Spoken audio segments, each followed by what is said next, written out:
जी। देखिए, चुनाव प्रचार अब अंतिम दौर में है। पूर्वानुमान भी अपने अपने ढंग से एक स्वरूप अख्तियार कर चुके हैं। आज भी कई चैनल्स में पूर्वानुमान चल रहे हैं, संभवतः कल तक चलें। और एक कर्नाटक भीतर से जो एक विश्लेषण है वो, और कर्नाटक से बाहर जो है वो, इसमें बहुत बड़ा फर्क है। ये फर्क लगभग वैसा ही है कि 370 को लेकर के जम्मू कश्मीर के लोग क्या सोचते थे और जम्मू कश्मीर से बाहर के लोग क्या सोचते थे, उसी किस्म का फर्क यहाँ दिख रहा है। कर्नाटक में जिससे नरेंद्र मोदी जी का चुनाव प्रचार चला है, पूरी मीडिया ये बताने में लगी है कि ये गेम चेंजर साबित हो रहा है या गेम चेंजर साबित होने वाला है। इवन आपको आश्चर्य होगा, एक सर्वे अभी चल रहा है, प्रगति पर है, टीवी स्क्रीन पर, राष्ट्रीय चैनल में, और वो 5 मई तक का सर्वे दिखा रहे हैं। और उसमें प्रश्न है कि नरेंद्र मोदी जी का जो चुनाव प्रचार है, क्या वो गेम चेंजर साबित होगा? आप आश्चर्य करिए, 5 मई तक का लिया जा रहा है, और आज कितना जो नरेंद्र मोदी जी का चुनाव प्रचार है वो, उसको अगर देखें, जो धुआंधार चुनाव प्रचार है, रोड शोज वगैरह, वो 5 मई से पहले तक में कवर नहीं हो रहा है। इसके बावजूद प्रश्न है कि क्या नरेंद्र मोदी गेम चेंजर साबित हो रहे हैं, ये प्रश्न है। और उसका उत्तर में मैं नहीं जाना चाहता, फिर भी वो 36% ही बता रहे हैं और कुछ अलग अलग तरीके से आंकड़े दे रहे हैं। मैं ये कह रहा हूं कि नरेंद्र मोदी जी जनता को आकर्षित करते हैं, भीड़ जुटाते हैं, अच्छा बोलते हैं, ये सारी बातें अपनी जगह सही हैं, मैं इसको खारिज नहीं करता, मेरे खारिज करने से खारिज हो भी नहीं जाएगा।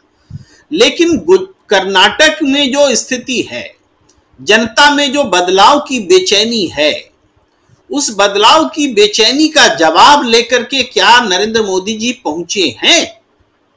अगर पहुंचे हैं तो फिर उनको वो गेम चेंजर साबित होंगे। अगर बजरंग दली को बजरंग बोल दिया जाए तो मीडिया कह सकता है कि ये गेम चेंजर है। लेकिन हमने देखा था कि पश्चिम बंगाल में यही मई का महीना था, राजीव जी, 2 मई दीदी गई, यही सब नारे लग रहे थे मीडिया में भी। लेकिन हुआ क्या, वहां श्री राम के नाम पर ये नारा बनाया गया था, हर बात में श्री राम का नारा, जय श्री राम गूंज रहा था। लेकिन जय श्री राम की पराजय सुनिश्चित कर दी भारतीय जनता पार्टी वालों ने। जय श्री राम की जीत का जो डंका वो पीटने वाले थे, जय श्री राम को भी शर्मसार कर दिया, उनकी भी पराजय हो गई। तो कर्नाटक में बजरंग दली और बजरंग बली बोलकर जो आप वोट मांग रहे हैं, मैंने आज भी एक भारतीय जनता पार्टी के नेता से सीधा सवाल किया था नेशनल चैनल में। ठीक है, बीजेपी जीत जाती है तो हम बोलेंगे कि नरेंद्र मोदी जी ने बजरंग बली का नारा देकर के जिता दिया बीजेपी को, मान लिया आपकी बात। लेकिन हार जाती है तो क्या आप बोलेंगे कि बजरंग दली को बजरंग बली जो आपने कहा, हिंदू वोटरों ने आपको सबक सिखा दिया, भगवान बजरंग बली ने आपको सबक सिखा दिया, ये आप बोलेंगे? बोलिए ना। घिग्गी बंद गई, ये एकदम सामने सामने की बात है, घिग्गी बंद गई, जवाब नहीं था। और एक नेता के पास नहीं, कोई भी नेता आकर के इस बात को बोले कि हाँ गेम चेंजर होगा नरेंद्र मोदी जी का बोलना, बजरंग दली को उन्होंने बजरंग बली से जोड़ा है और कांग्रेस ने बजरंग बली का अपमान कर दिया है, तो कांग्रेस को हार जाना चाहिए, बजरंग बली का आशीर्वाद जो है नरेंद्र मोदी जी और बीजेपी को मिल जाना चाहिए। लेकिन ये बोलने की हिम्मत नहीं है कि बजरंग बली का आशीर्वाद वास्तव में बीजेपी को मिला हुआ है और बीजेपी जीत रही है। ये नहीं है स्थिति। यही कारण है, आज आप नरेंद्र मोदी जी के भाषण में देखिए, सोनिया गांधी जी का वो जिक्र कर रहे हैं, कह रहे हैं कि जो 4 साल से कैंपेन में भाग नहीं लेते थे उनको आना पड़ गया। क्यों? क्योंकि कांग्रेस हार रही है। गजब बात है, बीजेपी जीत रही है बोलते बोलते कांग्रेस हार रही है पर आ गए नरेंद्र मोदी जी कि कांग्रेस अगर हार रही होगी तो सोनिया गांधी, प्रियंका गांधी, राहुल गांधी सब अपनी साख को इस हार में जोड़ देंगे क्या? वो बोलेंगे कि हम गए और इसलिए हार गए। ये जो नैरेटिव देने की कोशिश हो रही है कि हार रहे हैं इसलिए सोनिया गांधी आ रही है, इसको उलट कर देखिए। अगर हार जाए कांग्रेस तो फिर तो तीनों ने लीडरशिप की हार हो गई। सोनिया गांधी जी की एक सभा के कारण उनको लांछन लगेगा कि आप आई फिर भी नहीं जिता सकी। दरअसल कांग्रेस चूंकि कॉन्फिडेंस में है, विश्वास में है कि हम जीत रहे हैं, तो कोई कसर बाकी नहीं रखा जाए, ये कांग्रेस ने अंतिम ताकत भी जो है सोनिया गांधी जी के रूप में झोंकी है।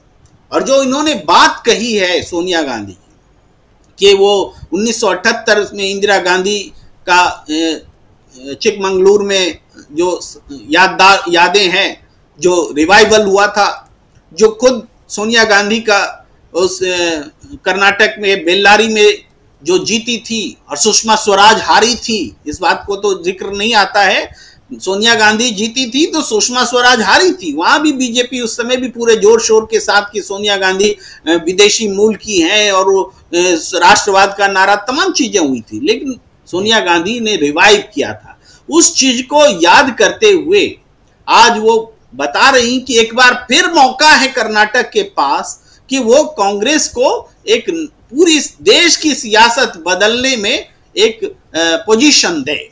ये इस मैसेज के साथ सोनिया गांधी पहुंची हैं, तो क्या डर के मारे पहुंची हैं? तो उनके भाषण से ही साफ लग रहा है, नरेंद्र मोदी जी के भाषण से ये साफ लग रहा है कि वो बजरंग बली का जो नारा था वो मध्यम पड़ गया। इसलिए मध्यम पड़ गया क्योंकि हिंदुओं में रोष है, गुस्सा है कि बजरंग बली को बजरंग दली से कैसे जोड़ सकते हैं आप। और कर्नाटक में खास तौर से, कर्नाटक चूंकि वो हिंदी बेल्ट नहीं है जो वेग में आवेग में नफरत की सियासत में ज्यादा बहक जाते हैं, वो इलाका है जहां लिंगायत है, जहां वोक्का लिंगा है, जहां दलित और ओबीसी की भी अपनी एक पैठ है, पहुंच है, और मुसलमान भी हैं। तो इन इलाकों में हिंदुत्व का नारा आप जो दे रहे हैं, राजीव जी एक अटेंशन लेना चाहता हूं, अब बात अपनी खत्म ही करूंगा, एक अटेंशन लेना चाहता हूं कि ये जो नरेंद्र मोदी जी का जो पूरा चुनाव प्रचार है, बीजेपी का जो पूरा चुनाव प्रचार है लास्ट दौर वाला, इस पर हम फोकस करें तो हमारा ये मानना है कि भारतीय जनता पार्टी ने इस चुनाव में अपनी हार स्वीकार कर ली है और उन्होंने आगे के चुनावों के लिए ये स्कोरिंग मैनेजमेंट के तहत स्कोर कर रहे हैं, ताकि जो आने वाले चुनाव में है वहां पर एक एजेंडा, एक हिंदुत्ववादी एक एजेंडा सेट किया जा सके। तो कर्नाटक में तो अब कोई शक ही नहीं रह गया है कि बीजेपी की हार हो रही है। और किसने से हार हो रही है ये सवाल है, सबके मुंह में अलग अलग बातें हैं। आज भी जो लोग बीजेपी को बहुत मजबूत बता रहे हैं, नरेंद्र मोदी जी के जाने के बाद बीजेपी की हवा मजबूत बता रहे हैं, उनका भी कहना है कि सबसे बड़ी पार्टी बीजेपी होगी। इससे ज्यादा नहीं बोल पा रहे हैं राजीव जी कि सबसे बड़ी पार्टी बीजेपी होगी, इससे ज्यादा नहीं बोल पा रहे हैं। मतलब साफ है कि हार नहीं, बीजेपी की करारी हार हो रही है। और मैं तो अपने उस बयान की याद दिलाता हूं जो मैंने आपके ही टीवी चैनल में भी कहा और कई दूसरों जगहों पर भी कहा कि 50 सीट से ज्यादा अगर बीजेपी ले आती है तो जितनी सीटें ज्यादा ले आएंगी वो नरेंद्र मोदी वजह से होगी, ये जान लीजिए। बस यही देखना। जी बिल्कुल बिल्कुल, 50 सीट से भी ज्यादा आप पहले कह चुके हैं इसी मंच पे और आज भी आप कह रहे हैं।